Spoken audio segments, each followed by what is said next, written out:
જ્ઞાતારમ વિશ્વતત્ત્વાનાં વંદે તદ્ગુણલબ્ધયે.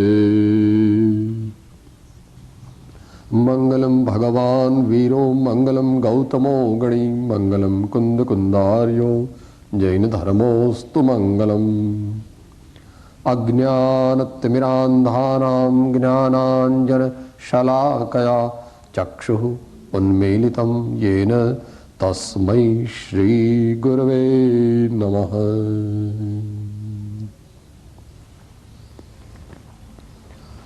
મંગલમય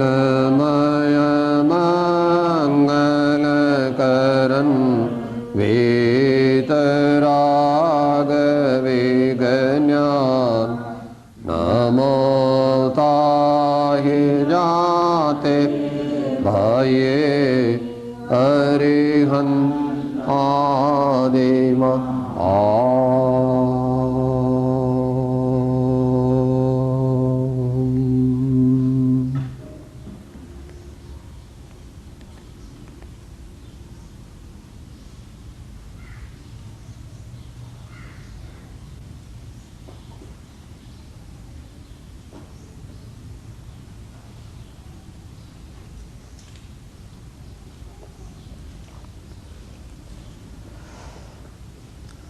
પરમાગમ પરમ અધ્યાત્મ શાસ્ત્ર શ્રી સમયસારની ભાવના રૂપે વાચના.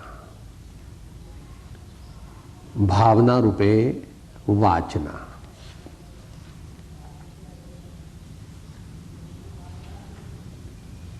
આજે વિષયનો પ્રવેશ કરીએ.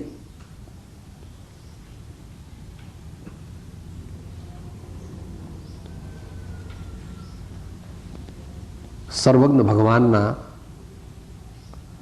શાસનમાં તત્વને સમજાવવાની બે પદ્ધતિ છે. તત્વને સમજાવવાની બે પદ્ધતિ છે. એક સિદ્ધાંત પદ્ધતિ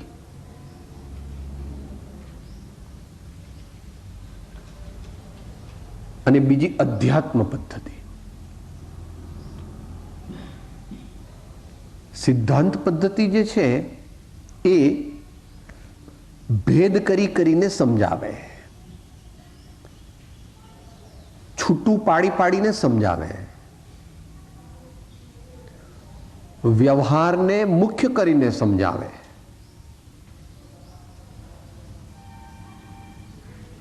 જુદી જુદી શ્રેણીને જુદી જુદી કરીને સમજાવે.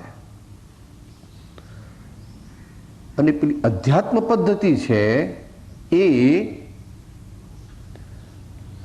એક તરફ લઈ જાય, એટલે અખંડને બતાવે. બધા ભાવો ને એક શુદ્ધ ભાવ તરફ લઈ જાય અને શુદ્ધ ભાવને મુખ્ય કરીને કથન કરે.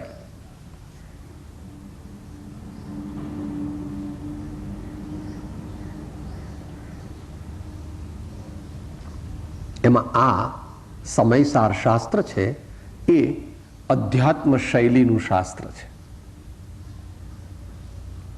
અને એમાં પણ પરમ અધ્યાત્મ શૈલીનું શાસ્ત્ર છે.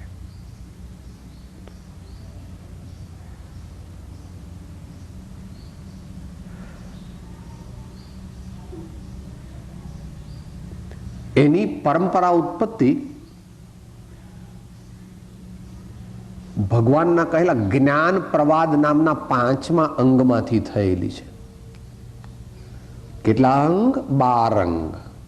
12 અંગમાં એક જ્ઞાન પ્રવાદ નામનું 5મું અંગ છે. એના અંશના જ્ઞાતા ગુણધર સ્વામી હતા. ઈસવીસન પૂર્વે લગભગ 150. ભગવાને દિવ્ય બોધ દીધો. એના 12 અંગ ગણધરદેવે રચ્યા. એમાં 5મું જ્ઞાન પ્રવાદ નામનું અંગ એના અંશના જાણકાર ગુણધર આચાર્યદેવ હતા. એની પરંપરામાં કુંદકુંદ સ્વામી થયા.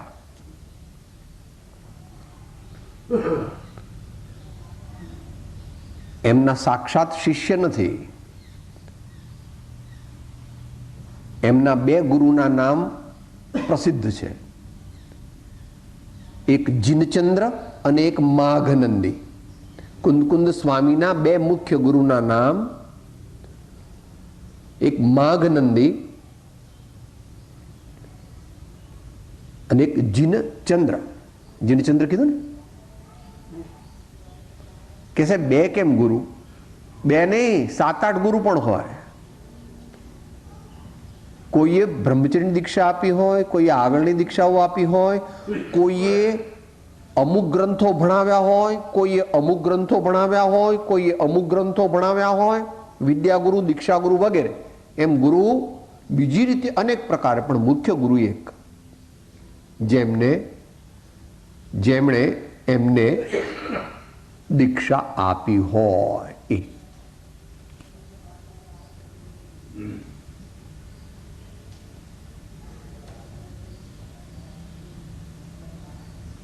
તો એ પાંચમું અંગ જે છે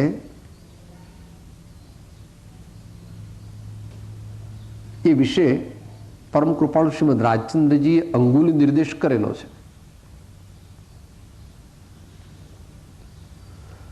જો હોય પૂર્વ ભણેલ નવ પણ જીવને જાણ્યો નહીં, તો સર્વ તે અજ્ઞાન ભાખ્યું સાક્ષી છે આગમ અહીં.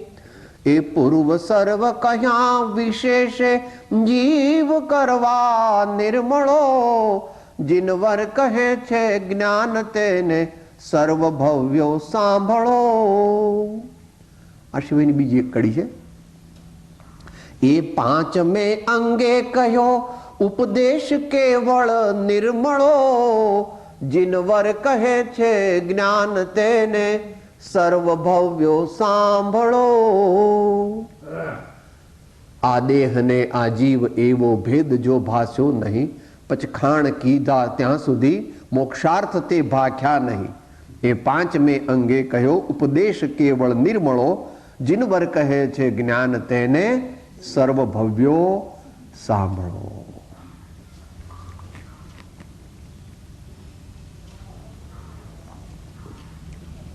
હવે આવીએ કુંદકુંદ સ્વામી ઉપર ને એમના ગ્રંથો ઉપર. તો એમણે લખેલા ગ્રંથોની વિશે આપણે વિચારણા થઈ ગઈ છે. 5 મુખ્ય છે અને બીજા પણ છે.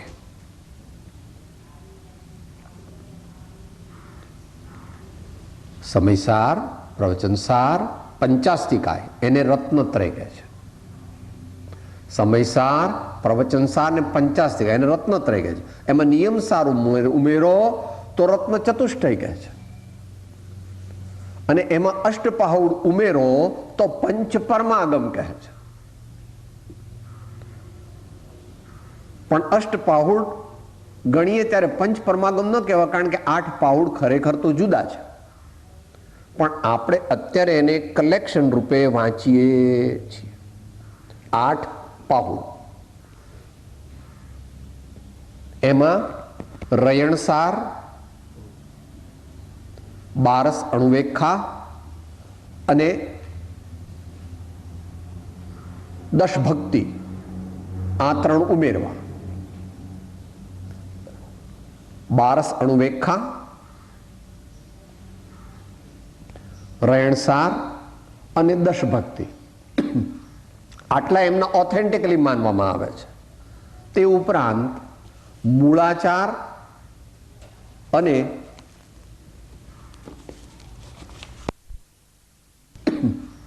આટલા એમના ઓથેન્ટિકલી માનવામાં આવે છે. તે ઉપરાંત મૂળાચાર અને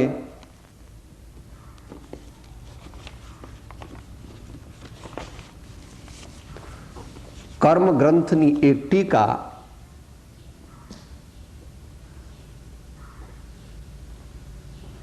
જેનું નામ પરિકર્મ એવું છે.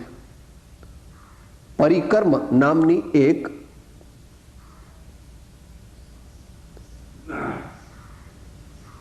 ટીકા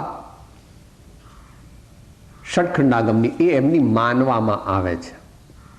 પણ એ સર્વસંમત નથી અને અત્યારે એ મળતી નથી. મૂળાચાર વગેરે તો મળે છે. આ પરિકર્મ નામની એમની જે ટીકા, જે કર્મગ્રંથ ઉપરની ટીકા છે, એ મળતી નથી.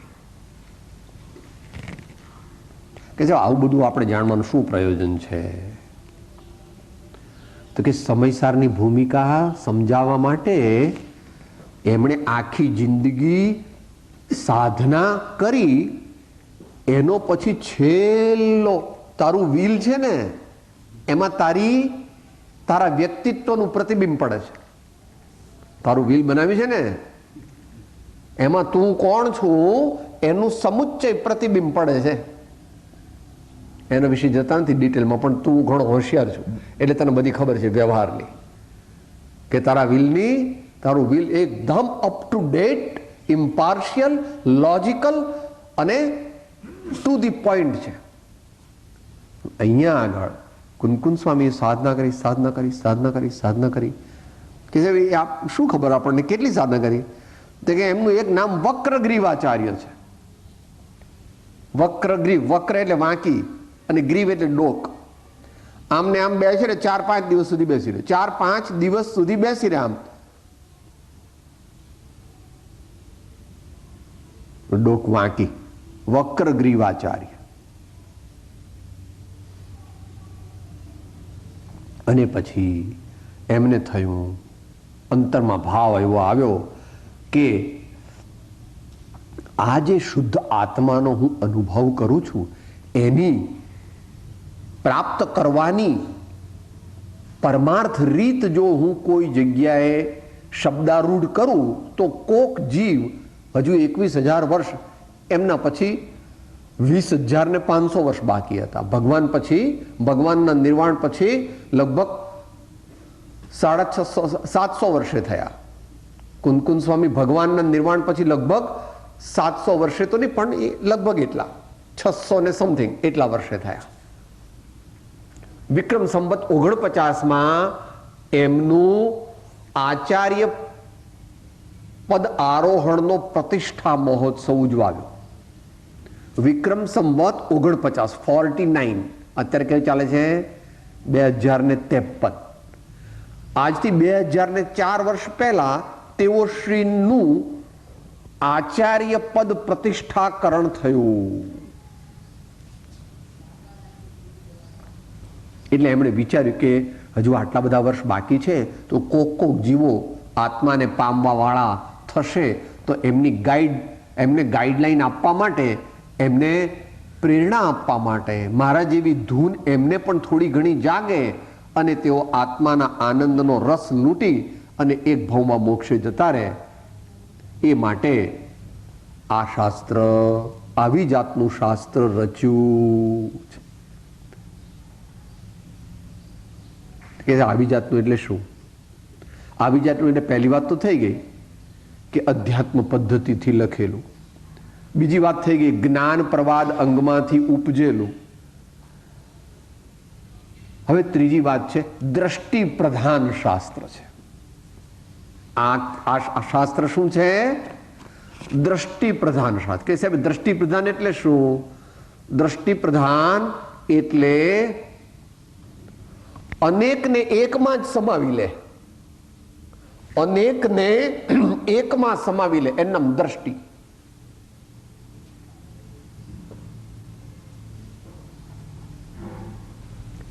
જુઓ, આંખ બે છે,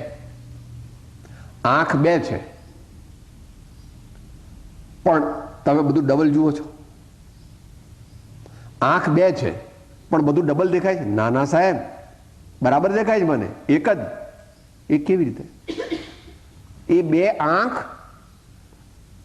તે એક દ્રષ્ટિને ઉપજાવે છે,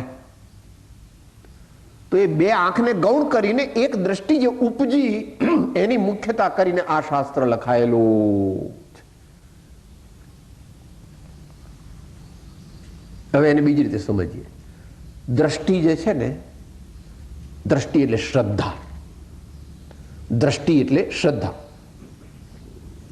અહીંયા એનો અર્થ છે દર્શન, દ્રષ્ટિ શ્રદ્ધા ગુણની પરિણતિ. એ કેવી છે? એની એક સ્પેશિયાલિટી છે.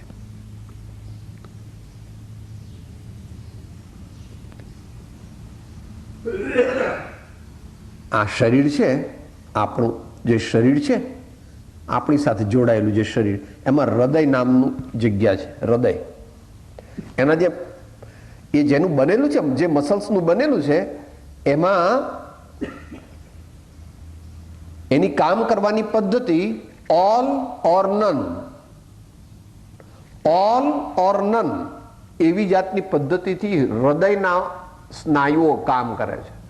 કોઈને તમે ડાક્ટરને પૂછો, સાહેબ કેમ છે ભાઈને, તો કોઈ ડાક્ટર એમ ન કહી શકે, જુઓ અડધો મરેલો છે અને અડધો જીવે છે, પણ 2-4 કલાક પછી તમને કહીશ કે શું થયું. એવું નથી. અડધો જીવે છે અને અડધો મરે છે, તો પોણો મરી જાય ને પછી સાહેબ કંઈક થાય તો પાછો આવે, એવું નથી બનતું.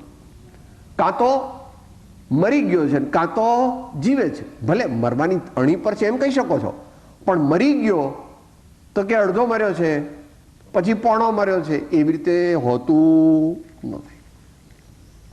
એમ આ આખા ગ્રંથમાં એક જ ધૂન જગાવવાના છે. સમજાવશે અનેક રીતે, પણ આવવાનું ક્યાં? એક જ્ઞાયક પોતે પ્રતિજ્ઞા પણ કરશે કે હું શું કહેવાનો છું.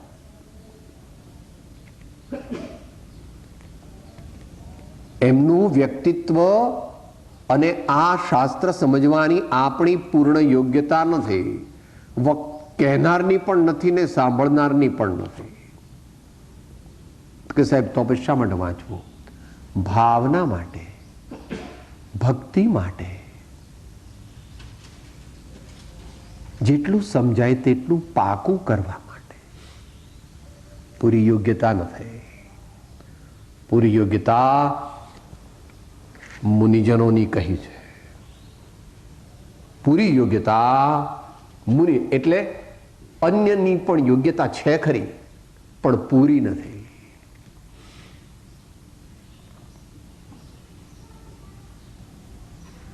જેટલી યોગ્યતા છે તેટલું સમજી શકાય છે, જેટલી યોગ્યતા નથી તેટલી ભાવના કરી શકાય છે કે હે પ્રભુ, મને ભવિષ્યમાં પરિપૂર્ણપણે આપની વાત સમજાય. સમજાય એટલે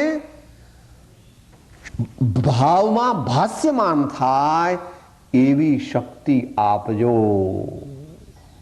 એવી શક્તિ આપજો. કે સાહેબ આવું કંઈ આ તમે નવું કંઈ ચાલુ કર્યું કે આવું કોઈએ કર્યું છે કે ઘણા મહાત્માઓએ કર્યું છે?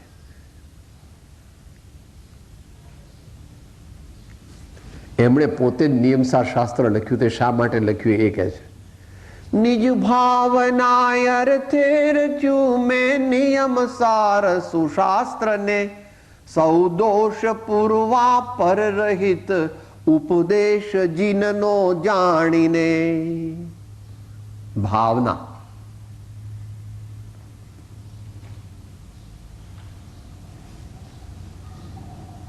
પરમ કૃપાળુ શ્રીમદ રાજચંદ્રજી કહે છે, તેહ પરમ પદ પ્રાપ્તિ નું કર્યું ધ્યાન મેં, એટલે અભ્યાસ. ગજા વગર ને હાલ મનોરથ રૂપ જો, તો પણ નિશ્ચય રાજચંદ્ર મનને રહ્યો. પ્રભુ આજ્ઞાએ થાશું તેહ સ્વરૂપ જો, અપૂર્વ અવસર એવો ક્યારે આવશે. પ્રમાણિકપણે ભગવાનના વચન સાચા છે એમ જાણીને, યથાશક્તિ યથાપાત્રતા સમજીને અને સર્વ શાસ્ત્રનો સાર તે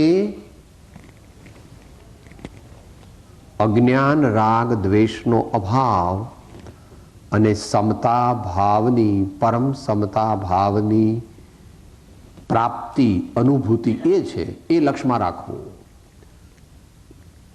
બધું વાંચીને શું કરવાનું છે? સમતા ભાવમાં આવવાનું છે, સમતા ભાવમાં રહેવાનું છે, સમતા ભાવ પ્રગટ કરવાનો છે. અત્યારે જગતના જીવોને વિષમ ભાવ ચાલે છે. વિષમ એને બદલે કેવો ભાવ કરવાનો છે? સમભાવ, સમતા ભાવ. એને અનેક નામથી કહે છે. શુદ્ધોપયોગ પણ કહે છે, શુદ્ધ ભાવ પણ કહે છે, સમાધિ પણ કહે છે.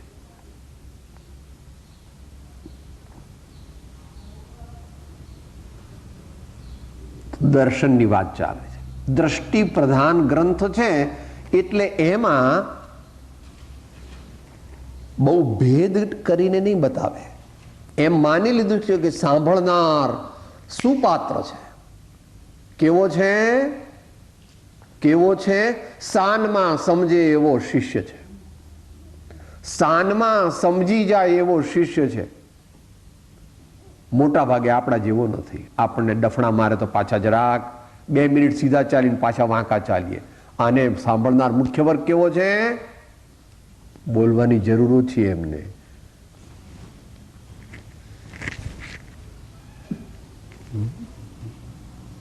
એટલામાં સમજી જા, સાનમાં સમજે, એટલી બધી પાત્રતા.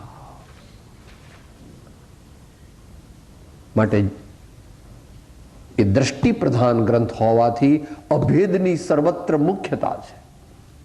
ભેદને ગૌણ કરીને, અને ટીકાકાર ભગવાન આચાર્ય દેવ જે અમૃતચંદ્ર છે તે પણ અભેદને મુખ્ય કરીને વાત કરવાના છે. પરંતુ તેનો અર્થ પ્રમાણથી સર્વાંગ રીતે સમજવા માટે આપણે જે આચાર્ય શ્રી જયસેન દેવ આચાર્ય દેવની જે ટીકા છે એ પણ એનું અવલંબન આવશ્યક છે. આપણે બધા બાળ જીવો છીએ એટલે આ જયસેન આચાર્યની ટીકા છે. એમાં તેઓએ ભગવાનની અભેદ વાણીની સાથે સાથે પૂરક તરીકે ભેદને પણ સમજાવ્યો છે. ભેદને પણ સમજાવ્યો છે. જેમ કે સાહેબે લેક્ચર આપ્યું કોઈ શિક્ષકે, તો એમાં બધા વિદ્યાર્થીઓ સમજી ગયા, પણ 5-7ને સમજણ ન પડી તો પછી સાહેબ ફરીથી એને છૂટું છૂટું કરીને ફરીથી સમજાવે છે કે ભાઈ મેં આ કીધું ને એનો આમ અર્થ થાય. સમજ્યા? આ વસ્તુ જે મેં કીધી ને એનો આમ અર્થ છે. સમજણ પડી? ખ્યાલ આવ્યો? એમ આચાર્ય દેવે બાળ જીવો માટે એને જે અભેદ વસ્તુનો નિર્દેશ કરેલો છે એને ભેદમાં પણ ઢાળી છે. કારણ કે વસ્તુ તો ભેદાભેદ રૂપ છે, વસ્તુ અભેદરૂપ નથી. પ્રમાણથી વસ્તુ ભેદાભેદ રૂપ છે. નયથી વસ્તુ અભેદ પણ હોય અથવા ભેદરૂપ પણ હોય. જે નય લગાડો તે, જે નય તમે લગાડો, નય તે પૂરું જ્ઞાન નથી. એક નયથી જાણવું તે પૂરું જ્ઞાન નથી, અધૂરું જ્ઞાન છે. એક નયથી જાણવું તે અધૂરું જ્ઞાન છે. બધા નયથી જાણવું તે પૂરું જ્ઞાન છે, પ્રમાણ જ્ઞાન છે. માટે પ્રમાણ જ્ઞાનથી સમજવું અને અભેદ નય ના અનુસરણથી અભેદનો અનુભવ કરવો.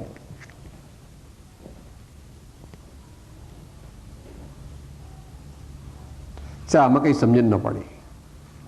ઉભર ભાઈ, જો તું કોઈ મોટા માણસને ત્યાં જમવા ગયો અને પેલું બુફે ડિનર, સ્વરુચિ ભોજન હતું, અને એ મોટા માણસ હતા, એવી જાતનું ટેબલ હતું રોટેટિંગ, અને એમાં 18 આઈટમ મૂકી હતી.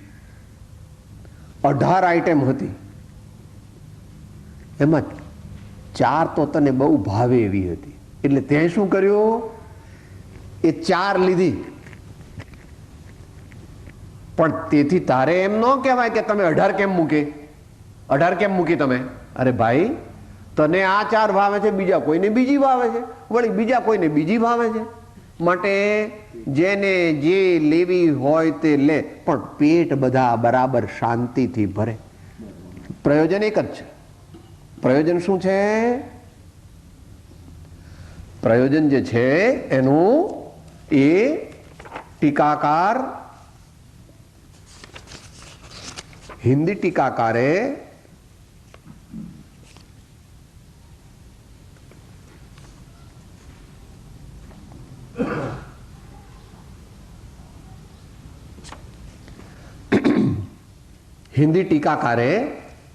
એના છેલ્લાથી બીજા કવિત્વમાં આખા સમયસારનું પ્રયોજન કીધું.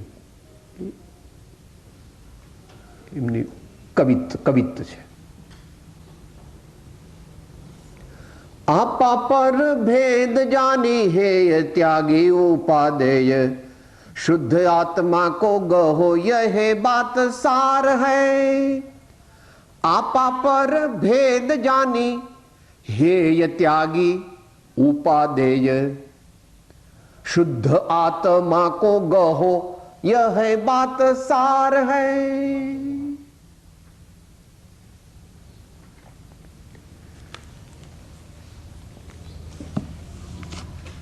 तो दृष्टि प्रधान ग्रंथ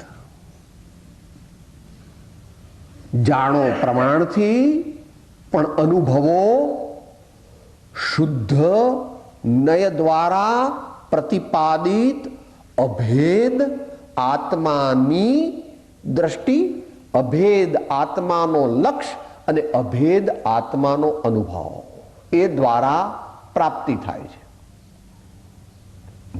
અને ભેદ દ્વારા સંસ્કાર પડે છે. એટલે તે પૂછ્યું તું કે સાહેબ આપણી લાયકાત નથી, ઓછી છે, તો શા માટે વાંચવું? બિલકુલ લાયકાત ન હોય તો ન વાંચવું, પણ થોડી લાયકાત હોય તો વાંચવું.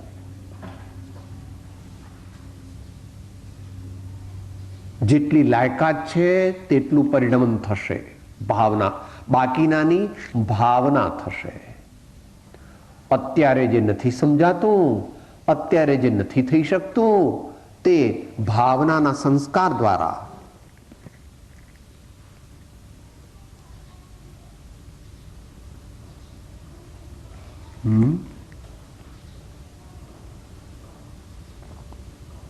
ભાવનાના સંસ્કાર દ્વારા આત્માનું બળ વધે છે. એટલા માટે કૃપાળુદેવે આત્માને પ્રાપ્ત કરવા માટે પત્રાંક 856 માં 5 બળ કીધા. એકનો કીધું કે આત્માનું બળ વધારો, આત્માનું બળ વધારો. તો પેલો કે સાહેબ પણ હું કેવી રીતે વધારું, મને કહો તો ખરા, હું આત્માનું બળ વધારું કેવી રીતે? એટલે પછી કરુણાસાગર કહે છે કે ભાઈ તારી જિજ્ઞાસા વધાર, વૈરાગ્ય વધાર, વિચાર દશાને પરિમાર્જિત કર, જ્ઞાનની વૃદ્ધિ કર અને ધ્યાનનો અભ્યાસ કર. આવું બધું તું કરે તો તારા આત્માનું બળ વધે. એટલે કે કર્મોનું તૂટી જાય, કર્મો જીતી જાય. આત્માનું બળ વધે, આ તો રિલેટિવ છે. આત્માનું બળ વધે એટલે કર્મોનું બળ તૂટે. પણ જો આત્મા પ્રમાદ કરે, આત્મા પુરુષાર્થ ન કરે, તો આત્માનું બળ ઘટે, તો કર્મોનું બળ વધી જાય, પ્રમાદનું બળ વધી જાય. આ પ્રમાણે દ્રષ્ટિ પ્રધાન ગ્રંથ છે એ કાયમ યાદ રાખવાનું. એની પ્રતિજ્ઞા કરશે પોતે. હું અહીંયા શાસ્ત્ર લખવા નથી બેઠો, એ બંતસી ત્રીજી કે ચોથી ગાથામાં એની પ્રતિજ્ઞા કરવાની. એકત્વ વિભક્ત આત્મા બતાવીશ. અહીંયા કોઈ શાસ્ત્ર નથી લખતો. એકત્વ વિભક્ત એ જ્યારે આવશે ત્યારે આપણે કહીશું. મીન્સ કે અથાયથી પા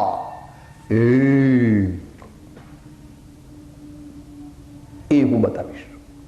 તમે પણ એ દ્રષ્ટિએ જ મારી વાત સમજો. અત્યારે અહીંયા બીજા સિદ્ધાંત શાસ્ત્રો, ન્યાય શાસ્ત્રો, વ્યવહાર શાસ્ત્રો ન લાવતા, એનો સ્વીકાર કરજો. પણ અત્યારે હું તમને જે અપેક્ષાએ કહું છું તે અપેક્ષાએ તમે સમજજો અને એ અપેક્ષાએ સ્વીકાર કરજો. નયની વ્યાખ્યા કરી છે તત્વાર સૂત્રની રાજવાર્તિક ટીકામાં. વક્તાના અભિપ્રાયને સમજીને અનુસરવું એનું નામ નય. જુદી જુદી વ્યાખ્યા કરી છે. વક્તાના અભિપ્રાયને સમજીને તે સમજણને અનુસરવું એનું નામ નય, એવી રાજવાર્તિકમાં અકલંક આચાર્ય દેવે વ્યાખ્યા કરી છે નયની. બાકી નયની સામાન્ય વ્યાખ્યા તો છે સમ્યક જ્ઞાનનો અંશ. સમ્યક જ્ઞાનનો અંશ એનું નામ નય, પરંતુ જુદી જુદી રીતે નયની વ્યાખ્યા છે. અને એ નય તો કેટલા છે?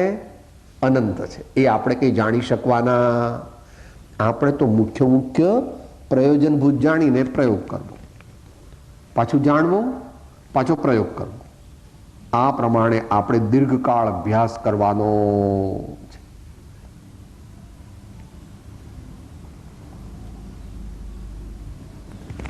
હવે પેલી વાત આવી કે આટલા શાસ્ત્રો એમણે લખ્યા ને એવું બધું શા માટે જાણવાની જરૂર?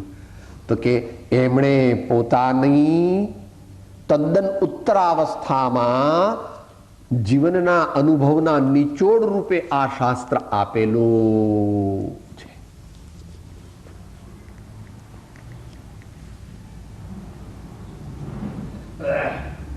ઘણું ઘડાયા પછી ઘણું બધું વિપરીતતાઓ, અનુકૂળતાઓ બધું અનુભવ કરીને જે માલ મલિદો પ્રાપ્ત કર્યો, એવું પણ એમણે કીધું છે પોતે. 5મી ગાથા સવિહવેણ. નાના હતા ત્યારથી તમે કમાતા હતા અને બચાવ્યું બચાવ્યું બચાવ્યું બચાવ્યું બચાવ્યું બચાવ્યું. 80 વર્ષના થયા કે કેમ ભાઈ કેટલી સંપત્તિ? કે સાહેબ રહેવા દો ને, પૂછવાની કઈ જરૂર નથી. તમારે કોઈ 5, 10, 25 લાખ જોતા હોય તો કહેજો, મારી સંપત્તિ પૂછવાની જરૂર નથી.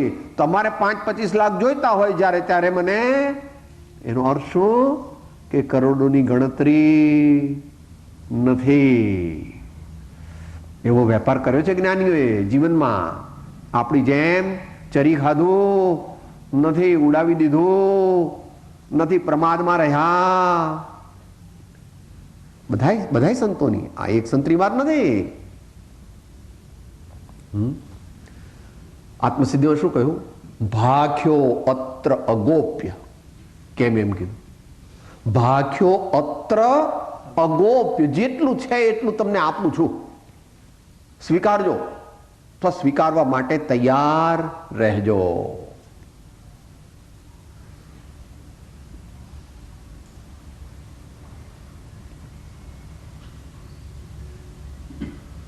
તો એમણે જે ગ્રંથ લખ્યો એનું નામ પોતે તો પ્રાકૃતમાં લખેલો, એ જમાનાની ભાષા જે લોકોની હતી એમાં સમય પાહુડ. સમય પાહુડ એનું સંસ્કૃત થયું સમય પ્રાભૃત. અને એ પણ અઘરું લાગ્યું એટલે ટીકાકાર આચાર્ય દેવે, પ્રથમ ટીકાકાર આચાર્ય શ્રી અમૃતચંદ્ર દેવે એને સમયસાર એવું જરા સાદું નામ આપ્યું. આપણા જેવા ઓછી બુદ્ધિ વાળાને કંઈક બોલવામાં પણ સહેલું પડે. બાકી મૂળ એમનો અર્થ જે છે એ સમય પાહુડ એટલે આત્મા રૂપી ભેટ. પાહુડ એટલે ગિફ્ટ, તોહફા. બર્થડે ગિફ્ટ આપો છો ને એમ અહીં ભવ્ય જીવોને આત્માની ભેટ આપી છે. સમય પ્રાભૃત, સમય પાહુડ, આત્માની ભેટ આપી છે.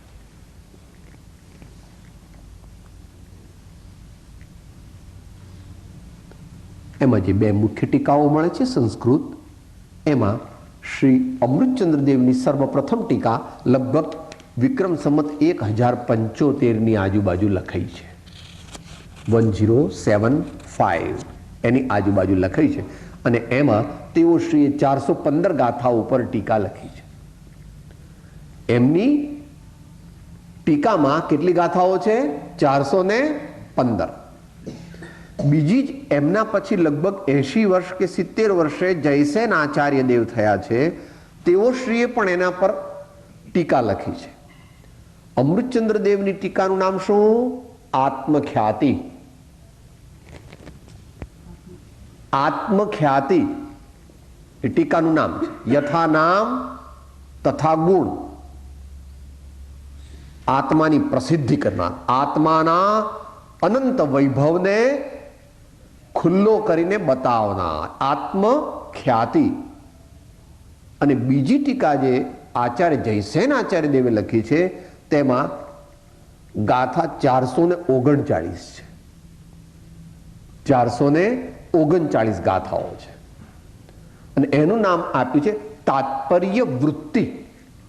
વૃત્તિ એટલે ટીકા અને તાત્પર્ય એટલે હે ભાઈ, હે વત્સ, મારા સ્વામી બહુ મોટા માણસ છે, તે એવી અઘરી ભાષામાં બોલે છે કે તને સમજણ ન પડે ને બેટા, એટલે હું તને મારા સ્વામીએ શું કહ્યું તે તને છૂટું છૂટું કરીને બતાવું છું. તાત્પર્ય, મારા સ્વામીનું કહેલું તાત્પર્ય તને સમજાવું છું, એટલે તાત્પર્ય વૃત્તિ. મૂળ ગ્રંથકાર ભગવાને કહેલી વાતનો સારાંશ જરા છૂટો છૂટો કરીને બતાવું, કારણ કે હું પણ હજુ પૂરું નથી સમજતો. યથાશક્તિ સમજુ તો તને તો સમજણ ક્યાંથી પડશે? સમજણ એટલે એનું ગ્રહણ થાય તે સમજણ. બુદ્ધિ તો બહુ છે લોકોમાં, પણ એ બુદ્ધિથી સમયસાર ન સમજાય. સમયસાર સમજવા માટે ગઈકાલ વાત થઈ ગઈ હતી.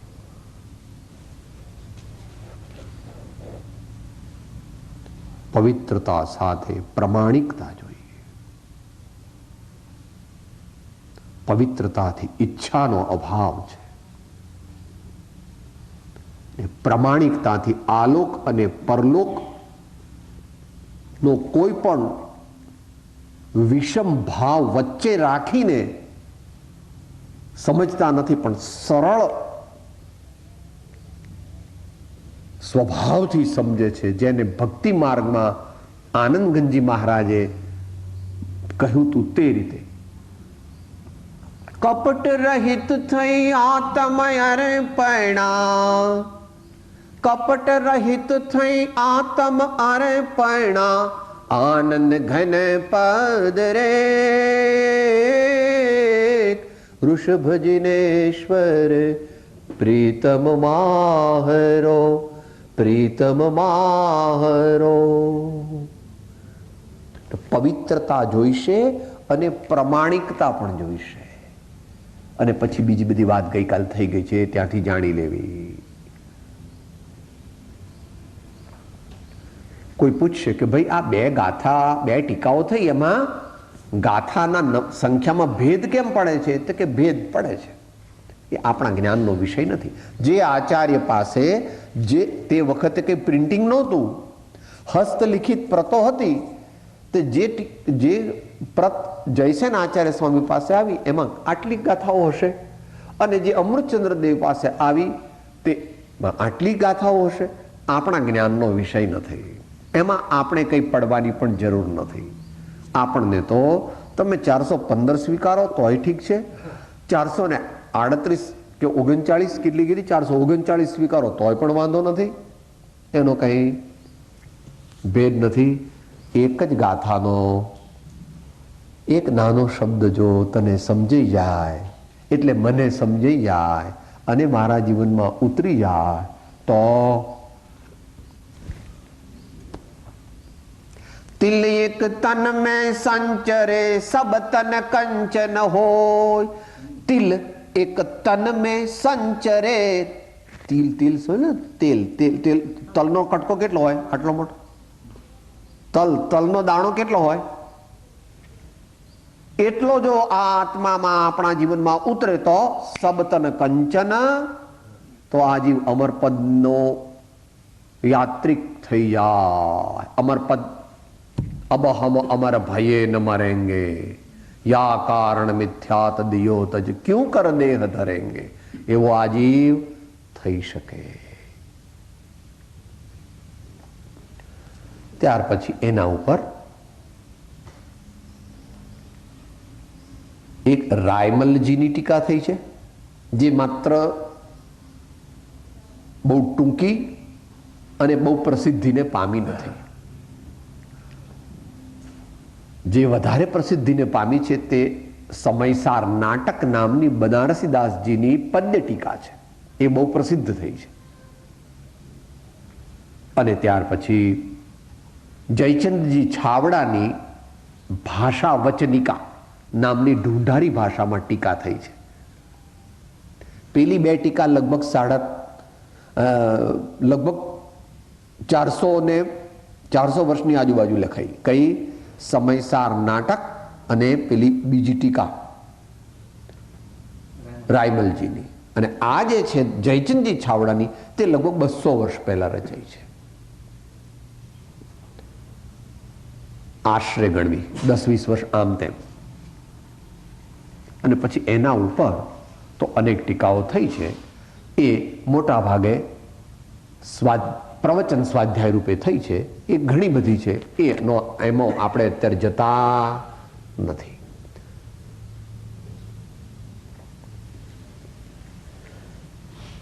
પણ જે અભ્યાસી ભાઈઓને ફોર એન્ડ અગેન્સ્ટ બધું સમજવું હોય એને માટે કટનીના જગનમોહનલાલજી શાસ્ત્રીની પ્રશ્નોત્તરી ટીકા અધ્યાત્મ અમૃત કળશ એ.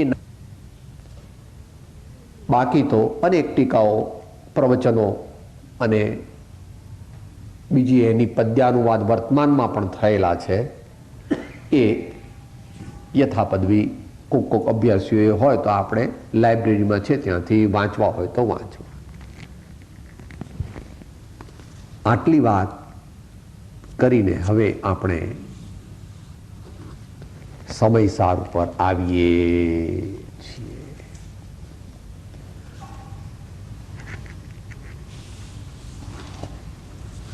શ્રીમદ અમૃતચંદ્રદેવની ટીકાનો આધાર આપણે મુખ્ય રાખીશું. આખો સમયસાર તો વાંચવાની ક્ષમતા, સમય, આયુષ્ય, બુદ્ધિ, બળ વગેરે એટલું બધું આપણામાં છે નહીં કે જેથી એનો એવો વિસ્તાર કરી શકાય. વળી એ પ્રયોજન પણ નથી. પ્રયોજન છે સમજી સમજીને કેટલું મારા જીવનમાં હું ઉતારી શકું છું at practical level. Practical level એટલે એ સમજવું અઘરું છે. પ્રેક્ટિકલ લેવલનો અર્થ એવો સમજવો, શુદ્ધ ભાવની પ્રાપ્તિ એ ધ્યેય છે. એ શુદ્ધ ભાવ ન પ્રાપ્ત કરી શકાય તો યથાપદવી શુભ ભાવ કરવો. એ શુભ ભાવની સાથે શુભ યોગ પણ એની સાથે જોડાયેલો હોય છે. જ્યારે જીવ શુભ ભાવ કરે ત્યારે એની સાથે શુભ ભાવ અમુક અંશે જોડાયેલો હોય છે. અને એ પણ ન થઈ શકે ત્યારે અશુભ ભાવ કરતા ડરવું, બીવું, ઓછો કરવો કે જેથી એનો અનુબંધ આપણને ઓછો પડે. જે કર્મ બંધાય એનો રસ એટલે અનુભવ અને સ્થિતિ એ ઓછી પડે. એમ કરતા કરતા આપણે પ્રયોજન કરવાનું છે. એ દરેકને એક સરખું નથી. કારણ કોઈ જીવો તો જ્ઞાન પ્રધાન દ્રષ્ટિથી અને જ્ઞાન પ્રધાન સાધના પદ્ધતિથી ચાલવાના છે. કોઈ ભક્તિ પ્રધાન પદ્ધતિથી ચાલવાના છે. કોઈ ધ્યાન પ્રધાન પદ્ધતિથી ચાલવાના છે. અને કોઈ સેવા પ્રધાન પદ્ધતિથી ચાલવાના છે. મોક્ષનો માર્ગ 4 છે. માર્ગ તો એક છે પણ સાધન અનેક છે. 4 કીધી એ તો માત્ર પદ્ધતિ કીધી. સાધન તો હજારો છે. સાધન તો હજારો છે પણ સાધ્ય એક છે. મોક્ષ કહ્યો નિજ શુદ્ધતા, તે પામે તે પંથ સમજાવ્યો સંક્ષેપમાં સકળ માર્ગ નિરગ્ન. તારા ગુરુએ બતાવેલું સાધન તું ગમે તે કર, પણ તો જો તારી દ્રષ્ટિ આત્મા ઉપર અને આત્માની શુદ્ધિ ઉપર રહે તો તે સાધન સફળ છે. અને જો સાધન કરતા કરતા અહંકાર થાય, સ્વચ્છંદ થાય, માનાદિક પોષાય અને આત્મશુદ્ધિનો લક્ષ્ય સિદ્ધ ન થાય તો તારું કરેલું તે મોક્ષને માટે ઉપયોગી થવાનું નથી. તો શું કરવું સાહેબ? તો એનો માર્ગ બતાવે છે આત્મસિદ્ધિમાં. શરૂઆતમાં આત્માર્થી લક્ષણમાં અને પાછા ઉપસંહારમાં કે અમારા સાહેબ કેવી રીતે સાધનાને, આ સ્વાધ્યાય અને ભક્તિને બધું કેવી રીતે કરવું? તો કે એક હોય ત્રણ કાળમાં પરમાર્થનો પંથ, પ્રેરે તે પરમાર્થને તે વ્યવહાર સમન, નિશ્ચય વાણી સાંભળી સાધન ત્યજવાનો, નિશ્ચય રાખી લક્ષ્યમાં સાધન કરવા સોય. આ તો ટૂંકમાં કર્યું, પછી પાછું એ પણ ગુરુગમથી સમજવું ધીમે ધીમે. તો આપણે અહીં સ્વાધ્યાયમાં જેટલું બની શકશે તેટલું મૂળ ગાથા વાંચશું, પછી ટીકાકાર અમૃતચંદ્ર દેવનો આશ્રય કરીશું અને જયચંદજી એ લખેલી ટીકા તેની જરૂર પડે તે પ્રમાણે એનો ઉપયોગ કરીશું. સાથે જ્યાં જ્યાં આપણને સમજણ નહીં પડે, બુદ્ધિ નહીં પહોંચે, ત્યાં ત્યાં જયસેન આચાર્ય દેવ જે આપણને નાના બાળક જાણીને પ્રેમથી જુદું જુદું કરીને સમજાવે છે તેનો પણ આપણે આશ્રય લઈશું કે જેથી આપણા ભાવ, આપણી બુદ્ધિ નિર્મળ થાય, જ્ઞાન વૈરાગ્યની શક્તિ વધે, જ્ઞાન વૈરાગ્ય ભક્તિની શક્તિ વધે અને આત્મા મોક્ષ માર્ગમાં આગળ, આત્મા એટલે આપણે મોક્ષ માર્ગમાં આગળ વધીએ.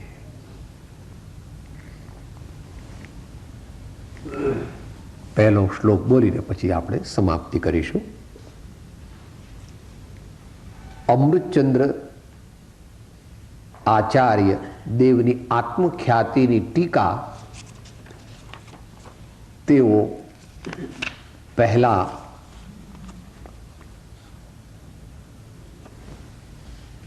ત્રણ કળશ દ્વારા ઉત્થાનિકા બાંધે છે. એટલે પહેલી ગાથા પર ટીકા ચાલુ કરતા પહેલા આપણને ત્રણ કળશ આપે છે કે મારા સ્વામી તમને જે કહેવા માંગે છે એ પહેલા હું પણ મંગળાચરણ આદિથી મારી બુદ્ધિને શુદ્ધ કરી દઉં છું. એ ત્રીજા કળશમાં આવશે. ત્રીજા કળશમાં આવશે. મોહની કર્મના ઉદયથી મલિન થતી મારી પરિણતિને નિર્મળ કરવા માટે હું આ શાસ્ત્ર લખું છું અને ભાવના કરું છું. લખું છું એવું નથી કીધું, એ હમણાં ત્રીજો કળશ આવશે ત્યારે હું લખું છું એમ નથી કહેતા. મારા આત્માની વર્તમાન પરિણતિ મોહની કર્મના ઉદયના નિમિત્તથી મલિન થઈ રહી છે.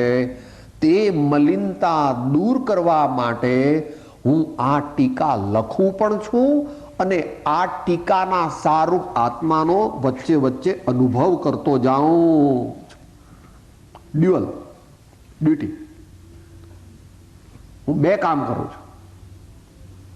દ્રવ્ય ટીકા રૂપી કાર્ય કરીને મારી મલિનતા દૂર કરું છું અને ભાવ ના કરીને, આત્માની ભાવના કરીને, અનુભવ કરીને સાક્ષાત શુદ્ધિને પામવાનો પ્રયત્ન કરું એવું ત્રીજા કળશમાં કહેશે.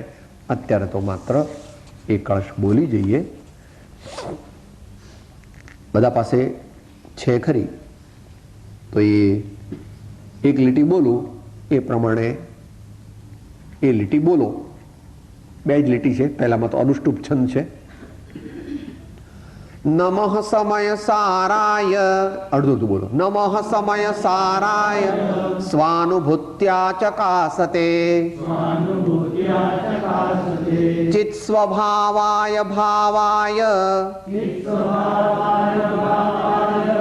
સર્વભાવાંતરચ્છિદે.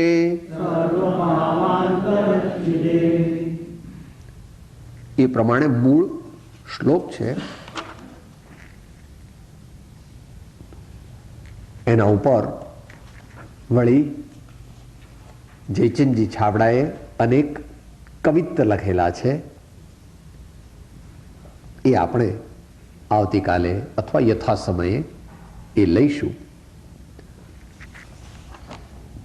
આ પ્રમાણે કોને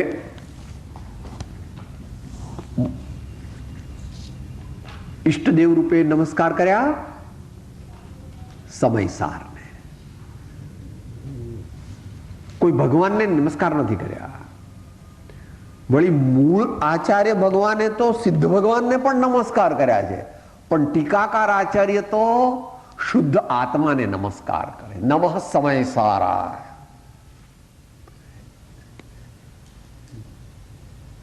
આ આચાર્ય આમ કર્યું એટલે આવા ને આ આચાર્ય આમ કર્યું એટલે આવા એમ નથી, એવું સમજવું નહીં. એ તો પોતાની શૈલી, પોતાના સંસ્કાર, પોતાની પદ્ધતિ. કોને નમસ્કાર કર્યા? મૂળ આચાર્ય દેવ તો સિદ્ધ ભગવાનને નમસ્કાર કર્યા છે, પણ ટીકાકાર આચાર્ય ભગવાન કહે છે શુદ્ધ આત્માને હું નમસ્કાર કરું છું. શુદ્ધ આત્માને હું નમસ્કાર કરું. પદ્ધતિ છે, એવી એમની પદ્ધતિ છે. એનું આપણને વિવરણ યથા સમય આપશે, તે આપણે જોઈશું. આ પ્રમાણે જેટલો પણ સ્વાધ્યાય થાય, જેટલી પણ સમજણ મેળવાય, એ સર્વ મેળવીને નિરંતર ભાવ શુદ્ધિનો પ્રયત્ન કરીએ. આપણા વર્તમાન ઉપયોગમાંથી, આપણા ચિત્તમાંથી અજ્ઞાનને ટાળીએ, ક્રોધ માન માયા લોભને ટાળીએ.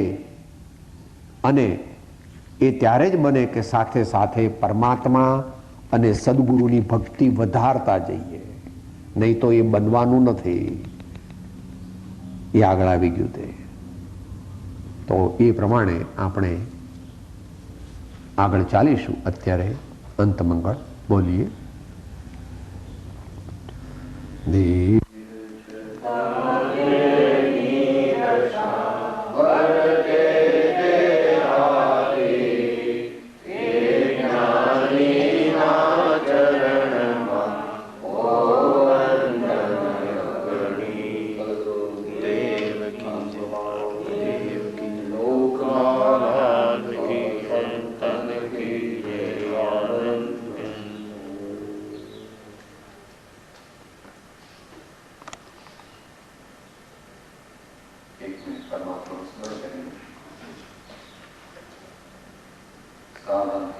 સ્થિરાસન, એક બીજું જ્ઞાન સ્વરૂપ